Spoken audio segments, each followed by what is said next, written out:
My name is Zach Arnold. I'm a Hollywood film and television editor, a documentary director, father of two, an American Ninja Warrior in training, and the creator of Optimize Yourself.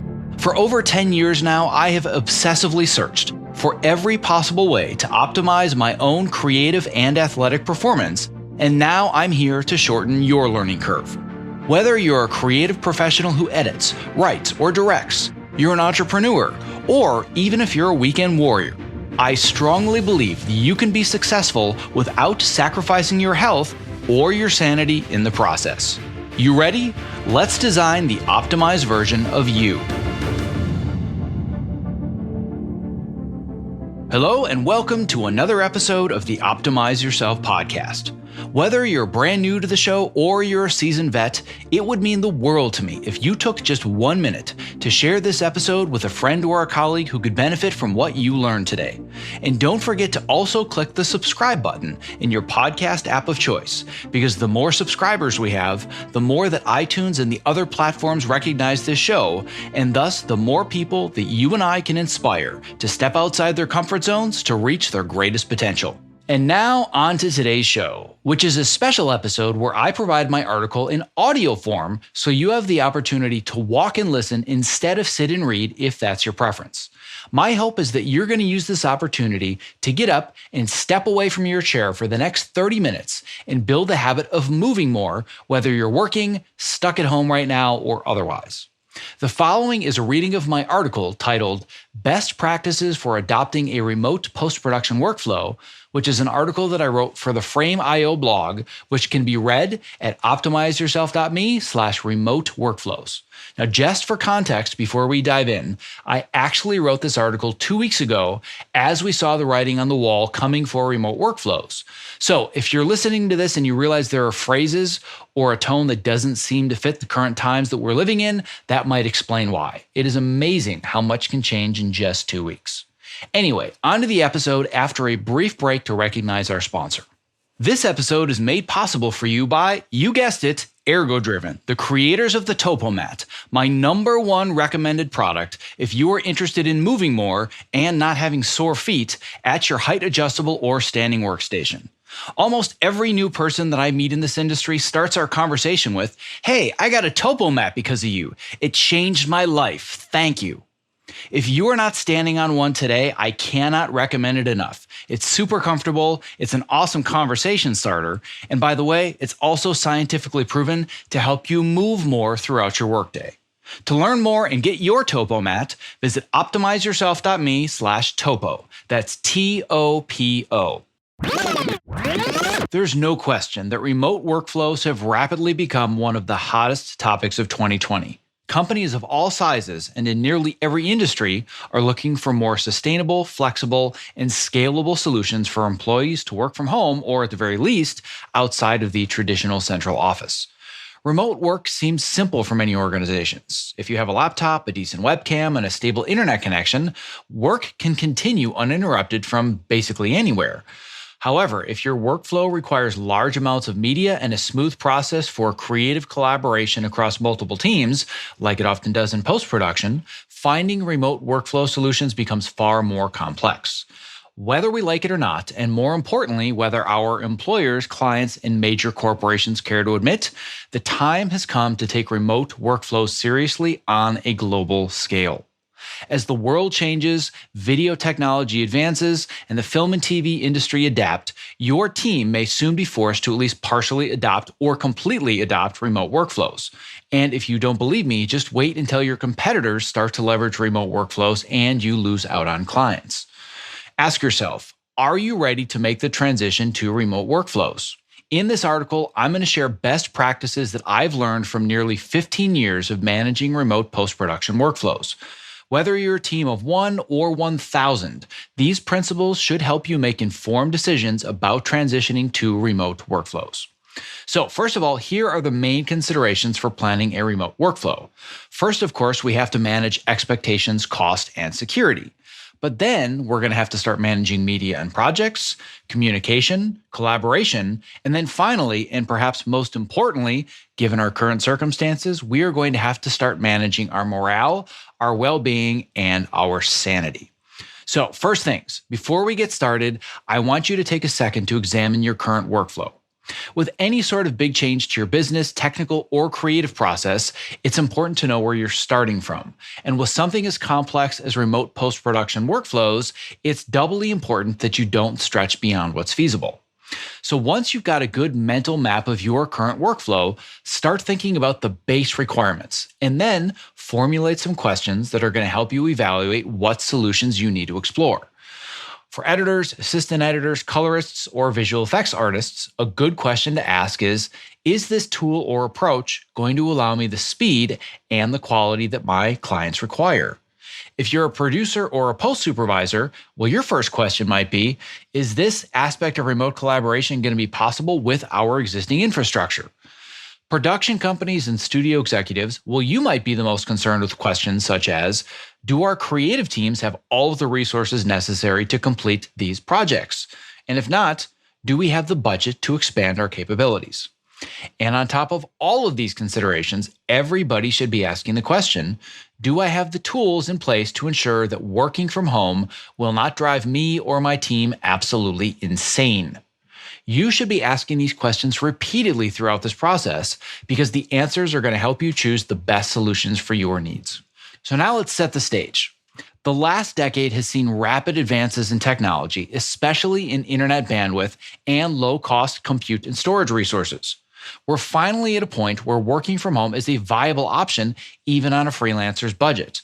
That said, remote work is still far from the norm for many larger teams, high-budget productions, and the major studios, especially in my world of television. Why is this? Well, surely bigger budgets would mean easier adoption of the latest and the greatest, and of course, the most comfortable workflows. And while it's true that larger teams have the resources to deploy these remote workflows, there are several common objections that have slowed the adoption. First of all is the multitude of valid security concerns. There's the burden of remotely managing and syncing large amounts of media. There are communication bottlenecks between remote team members. And then there are the perceived challenges of remote creative collaboration.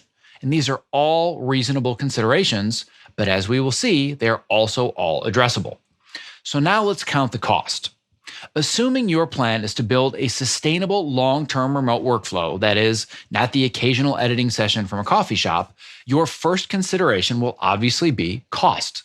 Now, if you consider yourself a one-stop shop, meaning you produce, edit, do all of your sound work, color work, delivery, etc., any increased cost of building a remote workstation is obviously going to fall on you.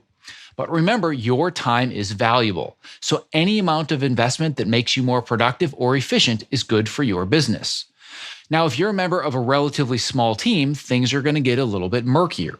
Any moderate investment in remote workflow gear required by your employer is most likely going to be covered by them. So hint, this might be your chance to finally upgrade your high-speed internet on somebody else's dime.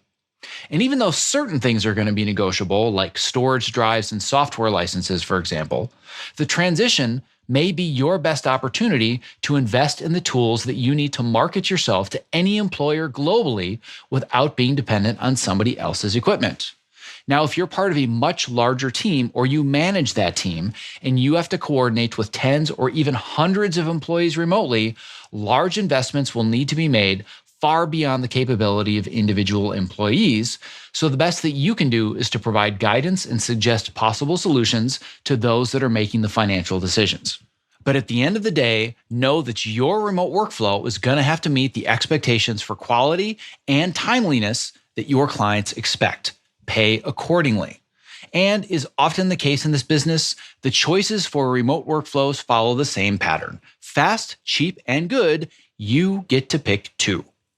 All right, what about security?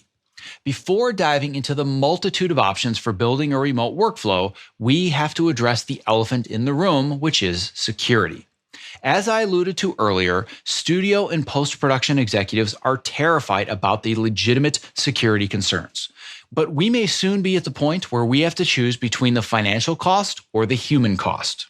For the sake of argument in this article, let's assume that your organization's security policies allow you and your team to work from home and all of the protocols and systems are in place to protect your data and files, or that it's at least worth the risk after considering the alternative costs. So, Section number 1 is all about managing media and projects. Post-production workflows live and die by their ability to efficiently and safely move assets throughout the pipeline. This is especially true of remote workflows. All right, if you are the one-stop shop, if you're working on your own with no support staff or collaborators using someone else's equipment in their space, this is going to be pretty simple. You have to invest in a workstation, hard drives for your external media, the appropriate software for your craft, and you're going to need a way to pass media and project files back and forth. For the sake of brevity in this specific article, I will intentionally avoid diving down the rabbit hole of, well, which workstation should I get then? Which one's the best? Which are the fastest drives? Etc., etc., etc. My friends, that's what Google and Michael Kamas are for. As far as file transfer, media management, and sharing projects and media, the simplest low-cost solutions are going to be the obvious ones. Google Drive or Dropbox for housing smaller media files, projects, and documents, and WeTransfer, for example, to pass media back and forth. And there are also great options like Kino and Hedge for more organized media management across one or multiple drives. Now, there are plenty of other options that you can research and analyze ad nauseum to find the optimized tool for your circumstances. But frankly, these are the simplest places to get started that are not going to break the bank. All right, so what if you're a member of a small team? If you're one member of a larger remote team, even if there are only 2 of you, your media and data management situation is going to become more complicated. With smaller teams and smaller budgets, the likelihood of building a robust data management system is incredibly slim. But you are going to need the ability to share and sync your media and projects. So your first and cheapest option is the SneakerNet workflow. This kind of workflow means that team members have their own local storage drives that are mirrored with the same media and file directories as your other team members. And there are tons of software options to help you mirror accurately that you can learn about by doing a simple Google search for drive mirroring software. My personal tool of choice in this category is a program called ChronoSync. You can use affordable solutions like the above-mentioned Google Drive or Dropbox to keep your projects, documents, and your smaller media file synced. And this would be things like visual effects shots, graphic layers, etc., etc. Now, the sneaker part of this network is the PA or the assistant who runs all over town, constantly updating everyone's media on their various drives and ensuring everything still relinks properly as directories are inevitably renamed and media is moved around, even though you told those pesky editors not to touch anything. Yes, SneakerNet sucks. And there are a host of glitches and technical challenges when syncing teams via file sharing platforms. But if you want good and you want cheap, you're going to have to sacrifice fast and, of course, easy. The next option would be remote desktop. So the next best option with a minimally increased investment would be screen sharing solutions that transform your home workstation into a terminal, so to speak. The usual suspects in this space are services such as TeamViewer, Apple or Microsoft Remote Desktop, GoToMyPC, etc., all of which allow your main office workstations and media to remain intact while you control your office workstation remotely from home. While this is great, especially for support teams, for example, who can avoid driving across town just to fix a couple glitches, this is far from ideal for creative professionals who need low latency, an interface that responds in practically real time to your movements within your project and your timeline, and if you want to avoid reduced frame rates, out of sync audio, or overly compressed video. Is this better than nothing in a pinch? Maybe. Is this ideal for intense creative work? Far from it. If you are in the position where you have a larger team and or a decent budget to build a more robust remote data management system, that is, you want fast and good, with maybe a little pinch of cheap also included, these are going to be my best recommendations for syncing media and keeping your remote teams connected in a way that's no different from having a central SAN down the hall. The first option is Bebop technology. Bebop is as close to the holy grail of editing from home as it gets. It's essentially the first viable cloud-based post-production solution for the masses.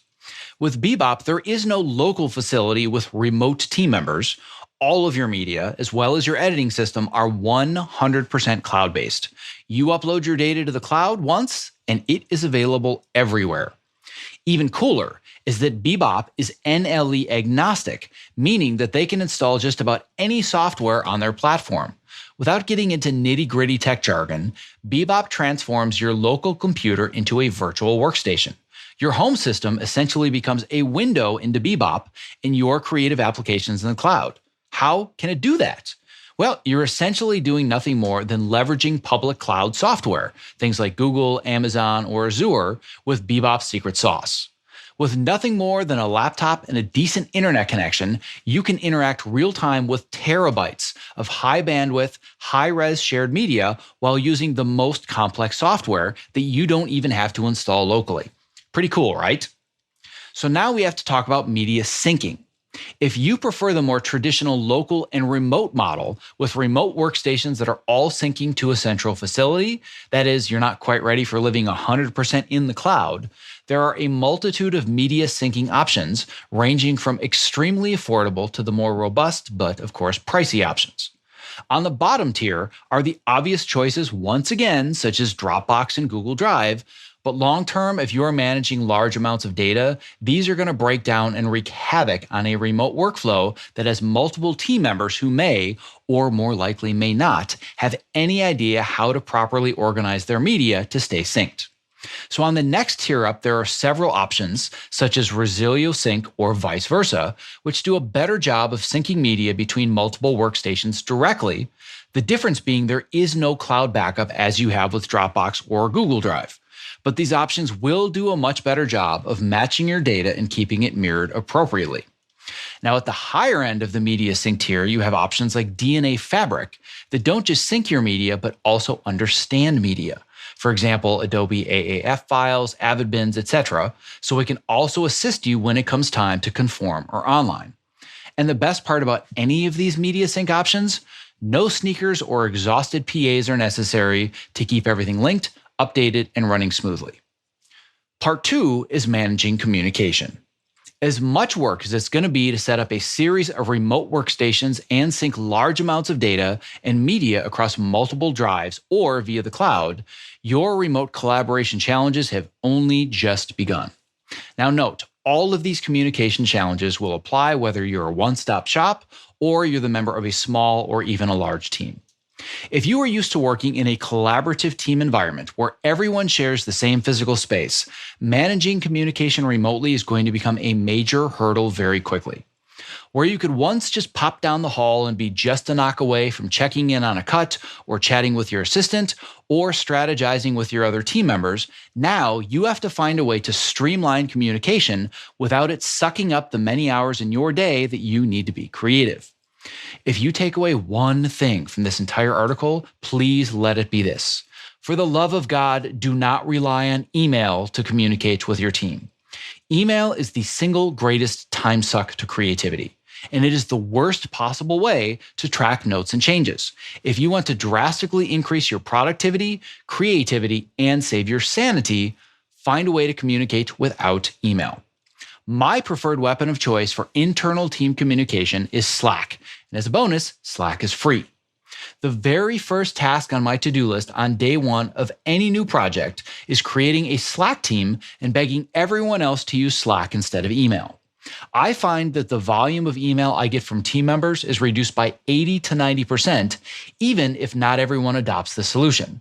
Yes, you're still going to get emails that are forwards from clients or with tech specs or with notes from producers and directors.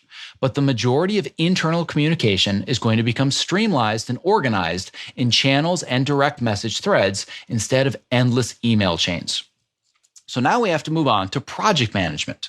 Similar to Slack, project management is honestly a workflow that you should build digitally whether your team is local or remote. There are a multitude of options, two of the more common being Airtable and Asana. But for anyone who is familiar with my work, it's probably no surprise that my number one recommendation for project management in post is Trello. Trello is essentially a digital whiteboard with infinite customization that can be shared across all of your teams, and it's accessible from any device. You can use it for tracking cuts and deliverables, individual visual effect shots, documents, client notes, workflow checklists. If you can pin it to a whiteboard, you can organize it in Trello.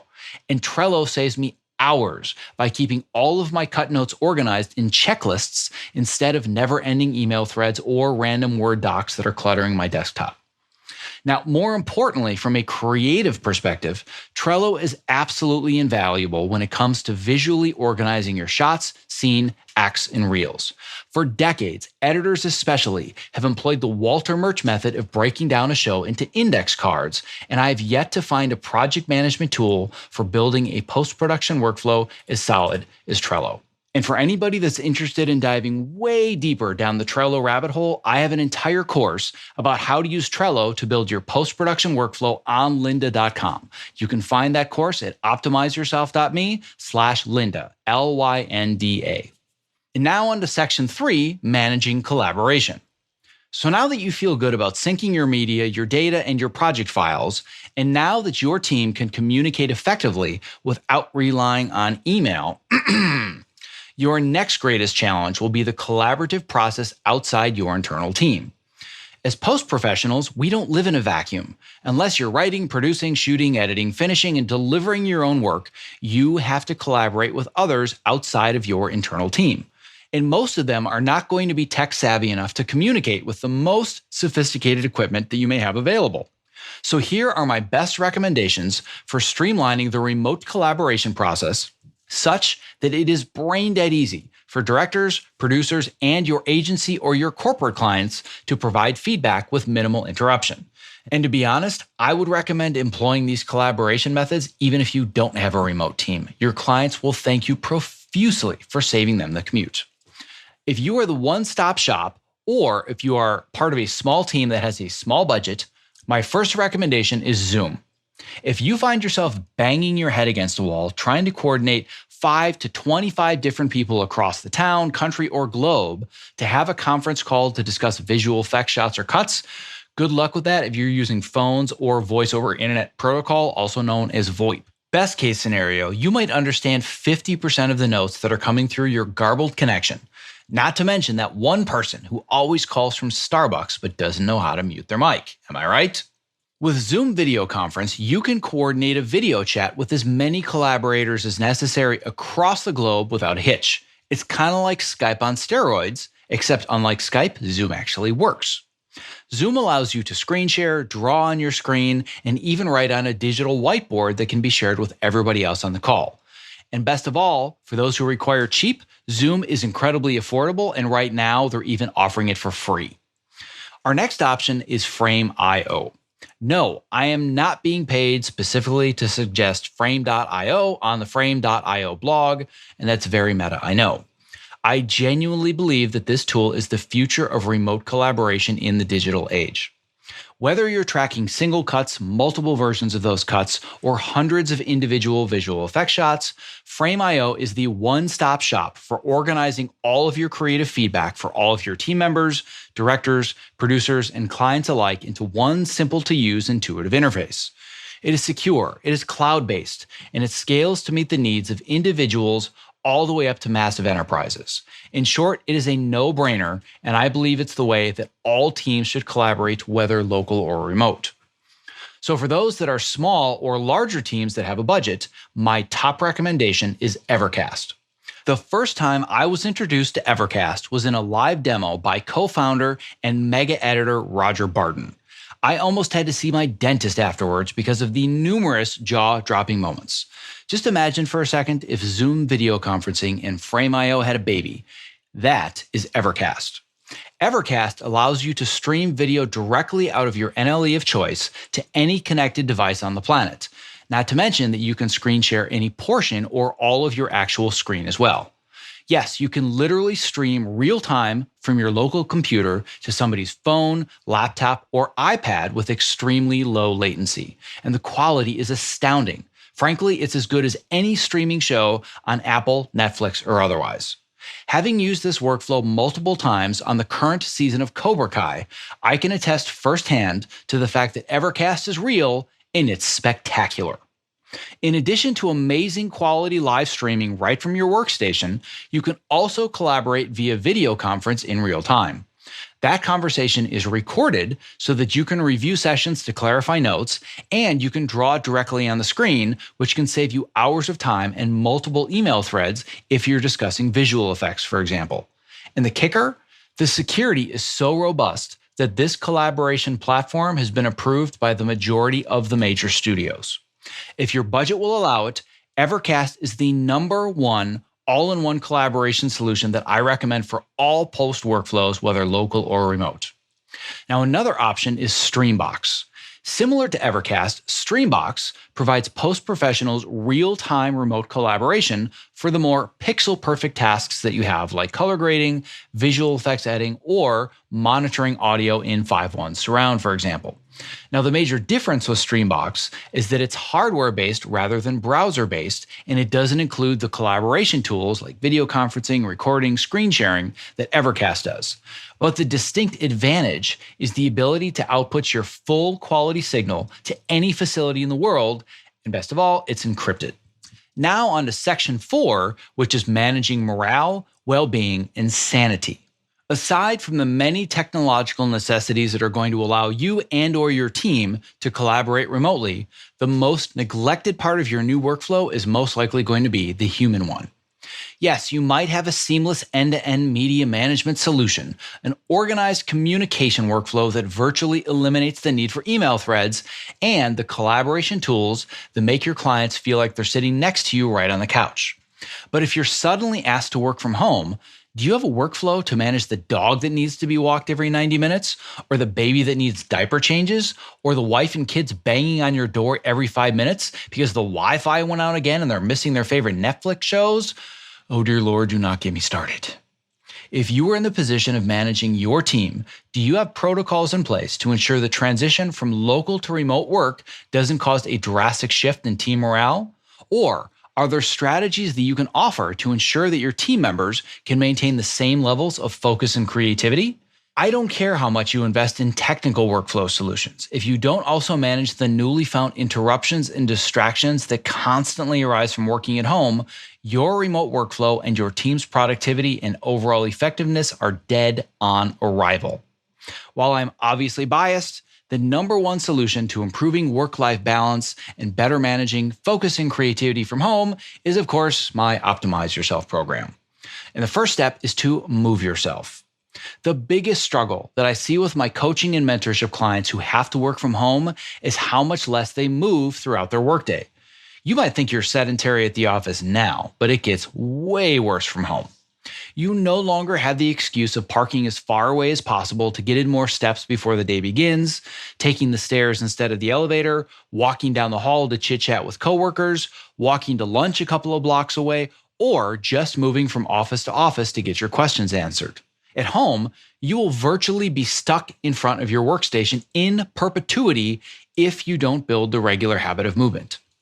If you're the individual that's working from home, start by setting an alarm in the afternoon, so at a minimum, you step away from your computer for 15 minutes to get some fresh air, sunlight, and to collect your creative thoughts for the afternoon push. I also recommend that you increase your daily intake of water to force you to step away for more bathroom breaks. And third, I suggest that you work in time blocks so you don't burn yourself out over the course of the day. Build in 5 to 10 minute activity breaks at the end of your time blocks to keep the blood flowing to your brain. If you're managing a team, perhaps you can even sync everyone via Apple Watches, Fitbits, or similar fitness tracking wearables to encourage friendly competition that encourages more physical movement and thus more creative energy and morale. This is such a complex topic with so many factors that I wrote the ultimate guide to building a healthy workstation and being less sedentary. And you can download that for free at optimizeyourself.me/workstation ultimate guide. This guide also includes suggestions for adjustable standing desks, essential tools for both sitting and standing, as well as to reduce chronic pain, and ways to modify your daily habits to make increasing your movement practically effortless. The second thing would be focusing yourself. Aside from prioritizing additional movement into your otherwise sedentary workday from home, your next priority is managing the many interruptions and distractions that are going to steal you or your team's focus and creativity. The first step is having an honest discussion with everyone in your household about the value of not being interrupted. And once they understand why longer stretches of deep work are as vital to your job as the tools that you use, the second step is to create a signal so people understand when you can or cannot be interrupted. I call this the tie on the door technique. Yes, we all remember what the tie on the door meant back in college. Now it's time to apply that same theory to your focus and your creativity. So now with interruptions mostly managed, your second step is managing the much more detrimental distractions in you or your team's work environment. Hold on a second, what's the difference? Interruptions are outside your control. Distractions, however, are very much within your control, and without you even realizing it, you most likely seek distraction throughout your workday. We are talking about Facebook, Instagram, email chimes, text message dings, news feeds, and all of the noise and chatter that add up to hours a day of lost productivity and creativity. If you find yourself getting sucked down the insert your digital drug of choice rabbit hole, my first and top suggestion is the Freedom app, which you can download for free at freedom.to. Freedom will help you block all of the various sites and apps that seek to steal your attention.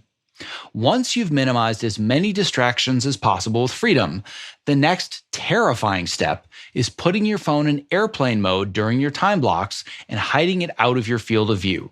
This one change alone can transform your entire workday. Trust me.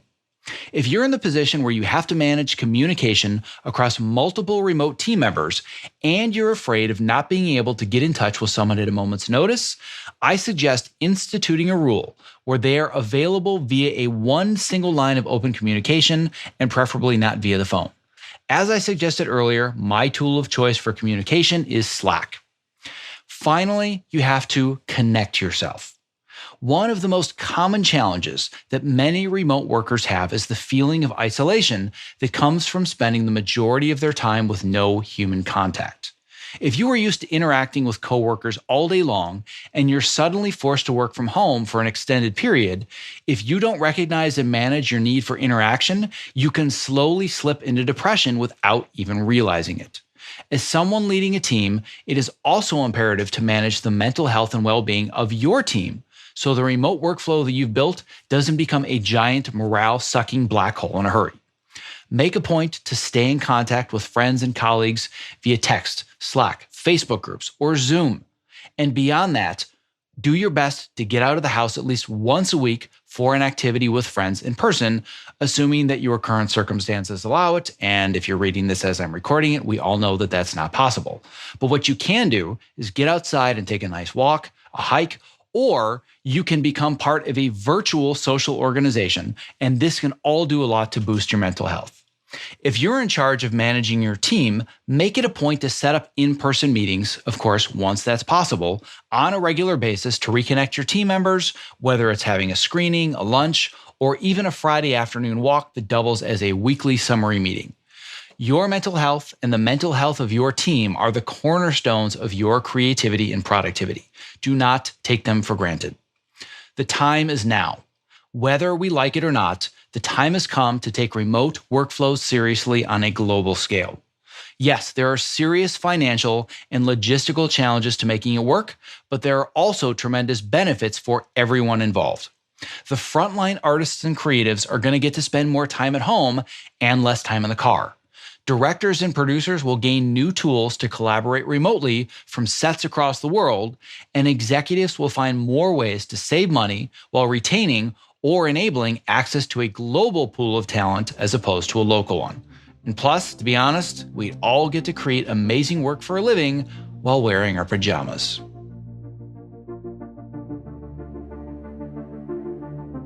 I hope you enjoyed the reading of my latest article, Best Practices for Adopting a Remote Post-Production Workflow, an article that I wrote for the Frame.io blog, which can be read at optimizeyourself.me/remote workflows. Thank you for listening. Be safe, keep moving, stay healthy, and be well. This episode was made possible for you by, you guessed it, ErgoDriven, the creators of the Topomat, my #1 recommended product if you are interested in moving more and not having sore feet at your height adjustable or standing workstation. Almost every new person that I meet in this industry starts our conversation with, "Hey, I got a Topomat because of you. It's changed my life. Thank you." Listen, standing desks are only great if you're actually standing well. Otherwise, you are just fighting fatigue and chronic pain. Not like any other anti-fatigue mat, the Topo is scientifically proven to help you move more throughout your day, which helps reduce discomfort and also increases your focus and your productivity. I'm literally standing on one as I read this, and I don't go to a single job without it. And if you're smaller and concerned the Topo mat might be too big, or you simply don't have the floor space, well, there's a Topo Mini for that. To learn more, visit optimizeyourself.me/topo. That's TOPO.